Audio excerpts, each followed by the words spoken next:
Cannot stand. For the first time, President Trump talked about his private conversation with the president of Ukraine. We'll have the latest on the impeachment inquiry. The new 2018 hate crimes report is out. I'm Trevor Sochocki in downtown LA. I'll be unpacking the report and what it means next.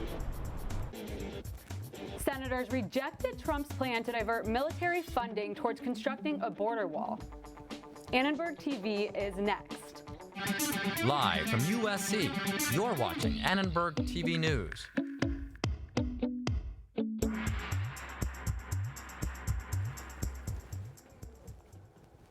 A private conversation between President Trump and the president of Ukraine has been released, but not everyone agrees on its implications. Good evening, I'm Cecil Hannibal. And I'm Kellie Miller. Democrats and Republicans view the transcripts very differently. Our political correspondent, Nathan Hyun, has more. Nathan? Thanks, Kellie. So this morning, President Trump released notes of his July 25th phone call with the Ukrainian president. And this afternoon, he had his first news conference since the Speaker of the House announced an impeachment inquiry. President Trump says he's being transparent, but the Democrats are not. Millions of dollars taken out very rapidly while he was vice president, and I think they should have transparency for that. They wanted to force the new president to do things that they wanted under the form of political threat. They threatened him if he didn't do things. Now, that's what they're accusing me of, but I didn't do it. I didn't threaten anybody. President Trump and Ukraine President Zelensky met today at the United Nations General Assembly in New York and discussed their phone call from July. In their meeting, Zelensky said, quote, "Nobody pushed me," and said their phone call was conversational and quite normal. Senate Minority Leader Chuck Schumer also commented on today's developments. President Trump's calls with President Zelensky, which just came out, will not assuage our concerns or the public's concerns. Based on early reports, it may heighten them. This is about our national security, the integrity of our foreign policy, and democratic elections. This is about abuse of power. Political analyst Dan Schnur believes the notes from the phone call changed the scope of the impeachment inquiry. It's pretty clear that the president and his advisors believed that the contents of the transcript would exonerate him. Unfortunately, just the opposite seems to have happened. His opponents are even more convinced than they were before they saw the transcript that there is something worth pursuing. In a tweet today, Trump said that the Democrats should now apologize. Democrats argue even though there is not an explicit quid pro quo, what he did say justifies an impeachment inquiry. Now over to you, Cecil. Thanks, Nathan. Well, today senators voted to overturn Trump's declaration of a national emergency at the U.S.-Mexico border. They rejected his decision to divert military funds to construct a multi-billion-dollar border wall. 11 Republican senators joined the Democrats to vote 54-41 against the national emergency. Democrats demanded the vote to force Republicans to choose between supporting the president for securing funding for their state military projects. 6 months ago, the president vetoed the same resolution and is expected to veto it again. This means he will continue to divert $3.6 billion to build the border wall. Droughts, tornadoes, floods, and hurricanes have been on the rise, and climatologists are linking it to climate change. As this reports, a major United Nations report came out today which shows the culprit is rising because of CO2 levels and its effect on our oceans. The United Nations report confirms ocean levels are rising faster than ever observed. Scientists say this is putting our coastal communities at risk. The 20 largest cities in the world, 16 of them are coastal cities, okay? The number is something like 500 million people live within a zone that was going to be subject to increased seasonal risk. And by seasonal risk, Dr. Steve Lund means flooding and possible Category 5 hurricanes like Dorian this past month. The UN report also says oceans are getting warmer, more acidic, and lower in oxygen. A USC professor of biological sciences says this is decimating fish populations and ecosystems like coral reefs and kelp forests. And that's going to keep going. Even if we stop making CO2, that CO2 is already out there. That's done. We're already warmer. And the question is, how much warmer are we going to get? A USC PhD student says the time for action is now. When we talk about climate change, people don't often think of the ocean, but the ocean is actually like bearing the biggest burden of climate change. Hope is not part of the conversation, at least for me anymore. We just have to start doing something. So we can minimize the risk. We can't stop it. I mean, if we could stop global warming, fine, yes, absolutely, high priority. But if we can't, we can do things about coastal communities to make them more prepared for rising sea level. Yeah, we're going to have to adapt to a big change in the way the Earth supports our species. The report warns that more dramatic changes could be in store. For Annenberg Media, I'm Evan Falstrup. Thanks, Evan. The LA County Council on Human Relations released its annual hate crimes report. Racially motivated crimes increased 11% overall. Annenberg Media's Trevor Sochocki has more on what that report means. The 2018 LA County Hate Crimes Report details a total of 521 hate crimes, the largest number reported in a decade. An expansive anti-hate initiative will be announced by LA Supervisor Hilda Solis next month. What we know so far is that there's been an increase, 36%, over the past 5 years in terms of hate crime. To me, that's too many. The motion will make it easier for residents to report hate crimes and speed up the county's response to victims. For the past 5 years, hate crimes have been on the rise. The majority of this year's were racially motivated, especially against African Americans. Although religious and transgender hate crimes declined, some in the affected communities still want to see more action. But it won't go too far if there's no buy-in from communities, and so it's really thinking about how can we get community to really buy into and feel that this is an important issue. There's more hate being expressed on campuses as well.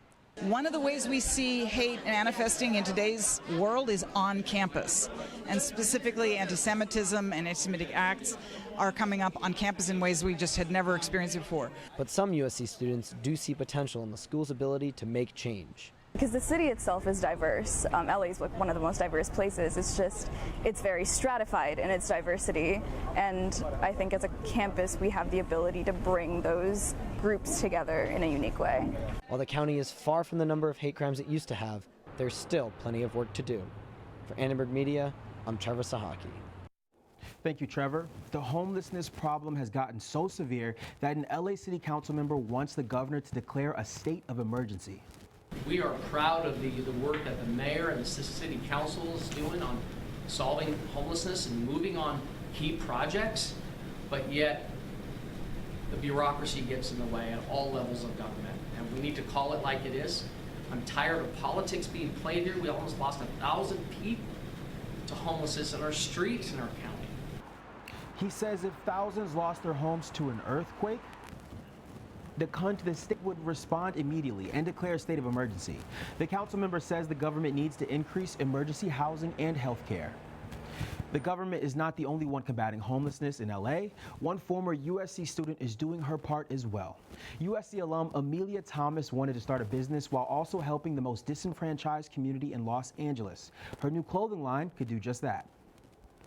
The company is called Resident and officially launched today. Her first collection is full of handmade dresses made from recycled and sustainable fabric. Thomas says at least 10% of each clothing item purchased will be donated to an organization aimed at fighting homelessness in Los Angeles. Partner with different, instead of just partnering with one organization, we partner with various organizations. And so when you're a customer buying something online, you can see exactly how much your purchase is going towards that organization.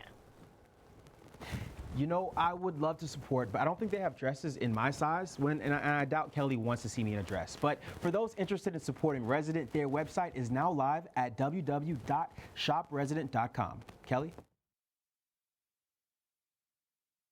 Address.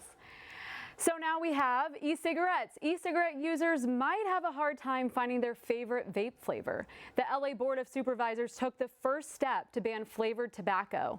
This comes after reports of deaths and serious injuries from vaping.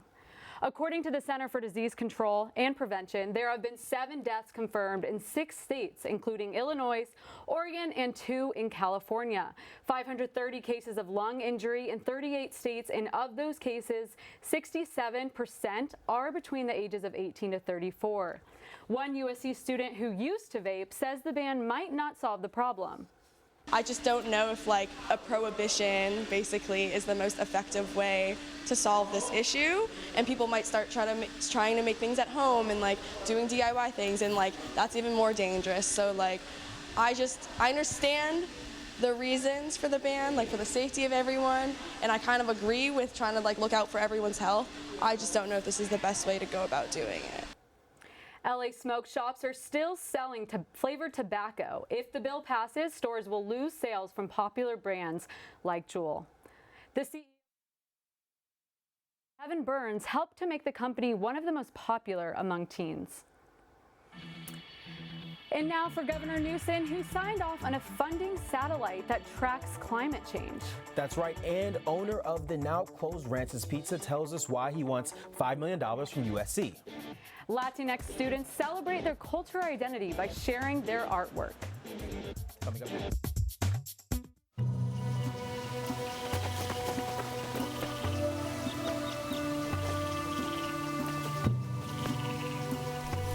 Encuentra el bosque más cercano en descubreelbosque.org.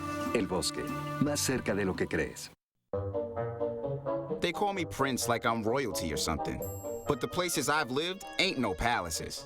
So I don't need grilled salmon or a new scratching post. Just give me a cardboard box and a can of tuna and we're good. You can even change my name. I'm cool being the kitty formerly known as Prince.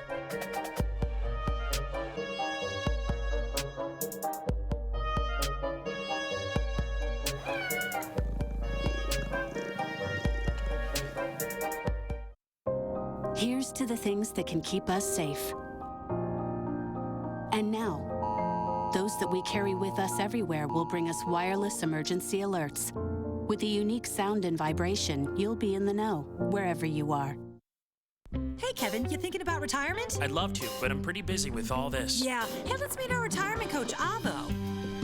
A is for taking action. Not anxiety? No, Kevin, you're gonna be fine. You sing? Barely. V is for variety. And you dance? Sort of. Come on. O is for optimize your savings. Let Avo lead the way. Visit aceyourretirement.org today. Nice. Thanks. Rance's Chicago Pizza and the Butcher, the Baker, and the Cappuccino Maker, also known as BBCM, were 2 restaurants in the USC Village. But now they are both closed, and they are suing USC for $5 million. They say USC gave them false promises. The owners also say they weren't aware the Village would have a dining hall. They also say USC students told them they could use their dining dollars at establishments. I spoke with the co-owner of Rance's Chicago Pizza, and he described what the $5 million lawsuit entails and what he hopes to accomplish. Yeah, that amount covers our total out-of-pocket, our combined total out-of-pocket loss. Okay.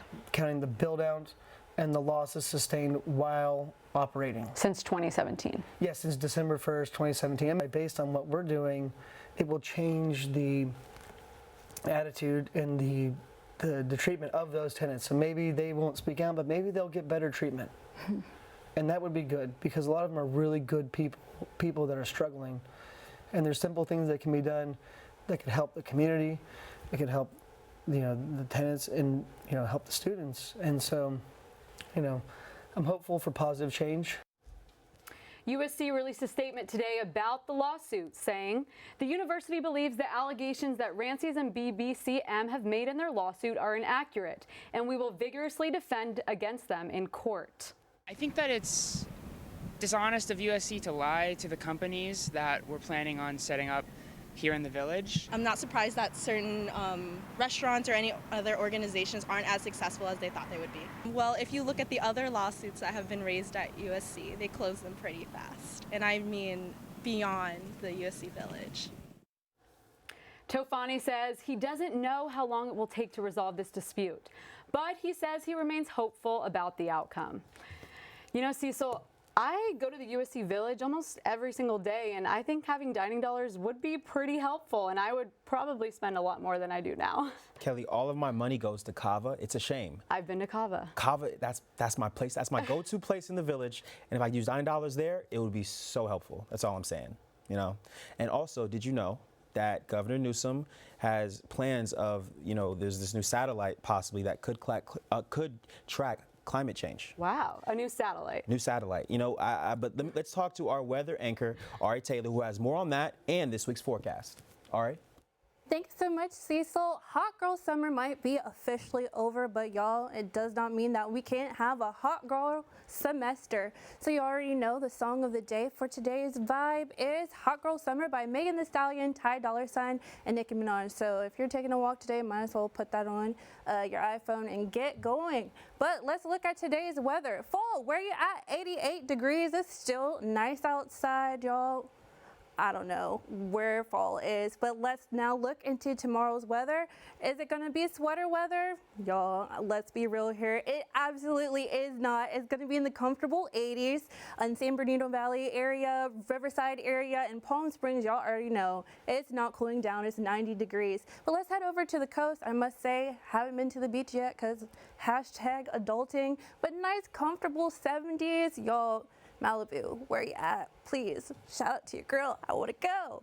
But now let's bring it back home to USC area. Y'all, we already know Trojan weather is nice out here. It's 79 degrees tomorrow, so you don't have to worry about those hoodies just yet. And if you're, as I always say, catching flights and not feeling, hopping onto that flight at LAX, it's still going to be pretty comfortable at 76 degrees.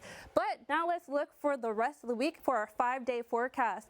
The weekend is still pretty hot, and let's be real here, the sun's going nowhere for the rest of the week. So Monday, Tuesday, Wednesday, y'all forget those pullovers, maybe bring out the shorts. But that wraps up today's 5-day forecast. Y'all, I got a story for you today. Governor Gavin Newsom will announce a new plan for a satellite to track climate change today.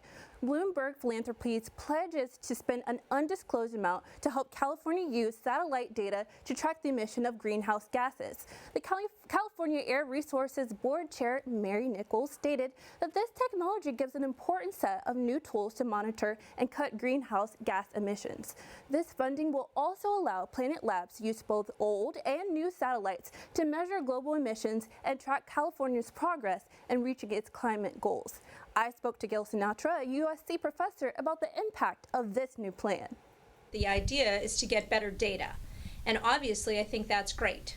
The more data that we have, the better to understand the impact of emissions on climate change. So certainly I think the idea is that California wants to keep its emission standards the way they are. Y'all, this comes at an important time as we see more evidence of climate change. Y'all, what do you think about that? Well, let me just say, I stand Meg Thee Stallion all the way. So I love that song of the day. Let me just say that I'm gonna bump it when I leave here. All right. You know, I always got you. Thank you, Ari, for amazing weather coverage as always. Well, colorful new banners celebrating Latinx Heritage Month are now hanging on light posts along Truesdale. And today, students gathered to honor the artist and her work. At USC, sometimes I feel like I'm out of touch with my culture, and so getting to see this, it's like being back at home. It's really just a celebration of, you know, the Southern California culture as well, because, you know, before anybody else, we were here. It's something that everyone, I think, should participate in, or at least watch or, like, take into account, because everyone deserves that recognition. Lopez's art will be featured on Truesdale until the middle of October. Student groups are planning additional events to celebrate Hispanic heritage in the upcoming weeks. Did you see the game last Friday night? I did see the game. Our guys are back. USC football is now 3-1. Our sports anchor Noah Camras has more on USC football. That's right, Cecil. Trojan football is coming off a huge upset win over Utah and are preparing for another big game against Washington. We'll highlight everything you need to know for that matchup. Women's volleyball is preparing for UCLA tonight. We'll look into the history of that rivalry and tell you which side has dominated recent matchups. And finally, women's soccer is beginning Pac-12 play this weekend. We'll prep you for the big matchup ahead. But first, let's pause for a 7th inning stretch. We'll be back with sports right after the break. Hi, I'm Smokey Cole Bear, filling in because for 75 years, Smokey only said, "Only you can prevent wildfires." Meanwhile, the song was wrong. We did start the fire. Go to SmokeyBear.com to learn more about wildfire prevention. 1 in 3 adults has pre-diabetes. That means it could be you, your favorite brother, your other brother, you, your football buddy, your football buddy, you, your plumber, Breathe right into your foot. your plumber's masseuse, Yes. you, your dog walker, your cat jogger. With early diagnosis, prediabetes can be reversed. Take the risk test at doihaveprediabetes.org. Hey, let's check out this park. Oh, wow, that's really cool. To find a great local park or forest near you, go to discovertheforest.org. Roll over. Chance high five. All right. When you adopt a shelter pet, you discover all the things that make them unique. And your mother and...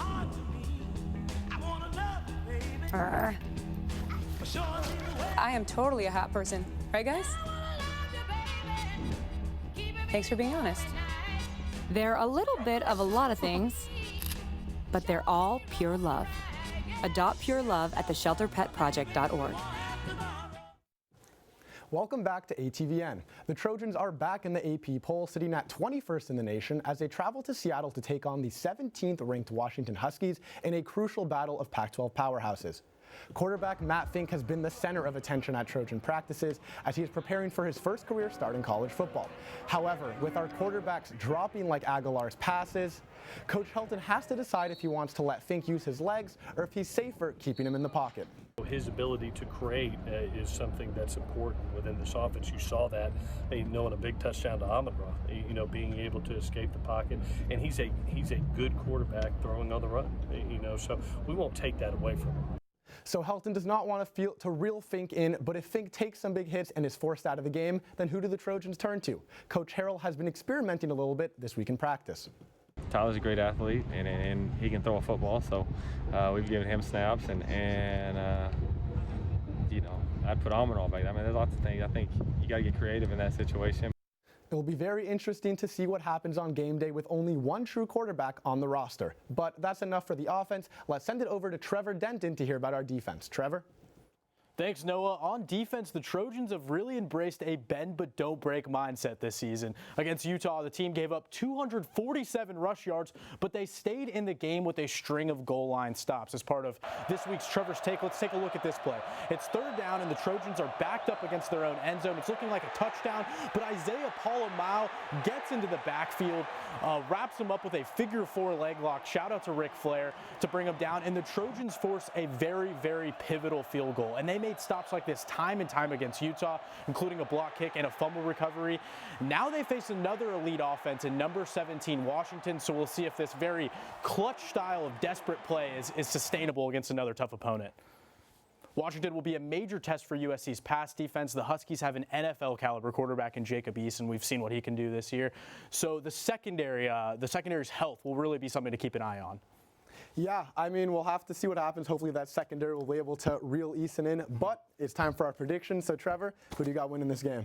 Well, Noah, I was wrong last week. I picked Utah, and you haven't let me hear the end of it. So I'm going to go the other way. I'm going to go with the Trojans this time. I think Michael Pittman Jr. has another massive game, 170, 180 yards, and I think the Trojans win in a nail-biter, 35-31. Yes, I hate to be negative Noah here, but I'm going to have to go the other way. I'm going to have to take the Huskies. I think the Trojans struggle on the road. The weather might be an issue. Also, that's a tough environment to play in Seattle. It's going to be loud for sure. So I'm going to take Washington 31-24, even though I hope the Trojans can pull it out. Hey, one of us has to be right. That is true. But Washington is not the only challenge a Trojan was faced with this week. Here's Amon-Ra St. Brown talking to a familiar voice about another challenge. And the FIFA just came out, so I'm playing that too. I challenge you anytime. I'm the best. You can never beat me. I will definitely beat you, dude. I'll work you. I'll work you. Never. We got to set that up sometime. Yep. You heard that right. That's my voice at the other end of that interview. And again, on live TV, once again, I'm challenging you, Amon-Ra, to a game of FIFA. The new game came out yesterday, and I'm already feeling really confident in my footy abilities. I predict a 4-2 victory. Let's play right here in the studio. I hear you guys have a bye week next week. You're not busy. The only thing more heated than my FIFA rivalry with Amun-Ra is USC versus UCLA. Tonight we get the crosstown rivalry on the volleyball court, and tonight's match at Pauley Pavilion is USC's conference opener. They're 3-0 all time when visiting UCLA to open league play, and USC has absolutely dominated the series in recent years, winning 9 of the past 12 matchups. That's pretty good. UCLA hasn't beaten USC since November 2017. I think at that point, Noah was getting ready for his high school homecoming. Speaking of which, women's soccer comes home for a top 5 matchup this weekend. That's right, Trevor. The women's soccer team is going into conference play with an astounding 7-0-1 record, their best record through 8 games ever. The women of Troy are taking on Stanford in a battle of 2 of the top 5 teams in the nation, but these Trojans aren't fazed by a big game. The women of Troy will look to stay unbeaten at home this Saturday before they travel to Arizona next week. That's all for sports. Back to you guys. Thanks, Noah, for amazing sports coverage as always, and looking forward. Comic book fans celebrate National Comic Book Day. Some say Comic Book Day culture is dying, but we have more coming up next.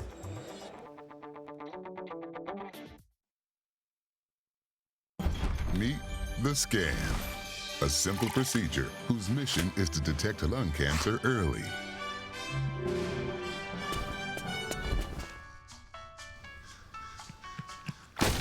I'm here to save you. But I feel fine. That's great, but you may still be at high risk for lung cancer. Oh man, that's a new fence. If you smoke, early detection could save your life. Learn more at savedbythescan.org. Being prepared is a part of who you are, but it's especially important in the case of a disaster. Be informed about possible emergencies in your area. Make a plan that covers where you'll go in an emergency. Build a kit with the things you need to survive. There's no one more capable of planning for your situation than you. Start your plan today. Go to ready.gov/myplan. When you adopt a shelter pet, you discover their unique mix of all kinds of traits. Where'd Wiley go? Where's Wiley? Ah, there she is. Paw? Do you remember being an ancient wolf? Do you ever feel the call of the wild? You're a renegade cop, and I'm a con woman with nothing to prove. But together, we could really solve this murder. They're a little bit of a lot of things, but all of them are pure love.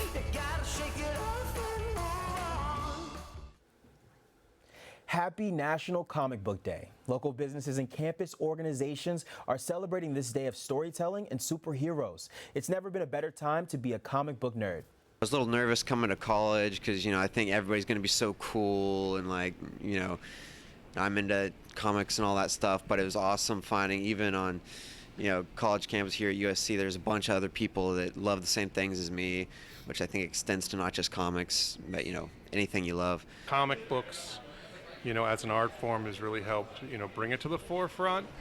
And now it's just more popular than ever with all the TV shows and movies going on. It's made also the vintage comics more valuable. Movies like Avengers Endgame and Captain Marvel are helping to create a whole new generation of comic book fans.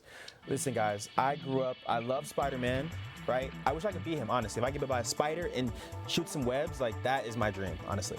I've honestly not really ever read a comic book. I'm gonna get you some. We're gonna go to the comic book store. We're gonna start with Spider-Man, get some, Captain Marvel, maybe some Hulk. That's my guy too. What about you? Have you? I was always a huge fan of Superman. Okay. Superman. Yeah. That's a good one. That's a good one. Well, thanks for watching Annenberg TV News. From everyone at Annenberg Media, I'm Cecil Hannibal. And I'm Kellie Miller. You can watch us on the web at uscannenbergmedia.com. Have a wonderful Wednesday night.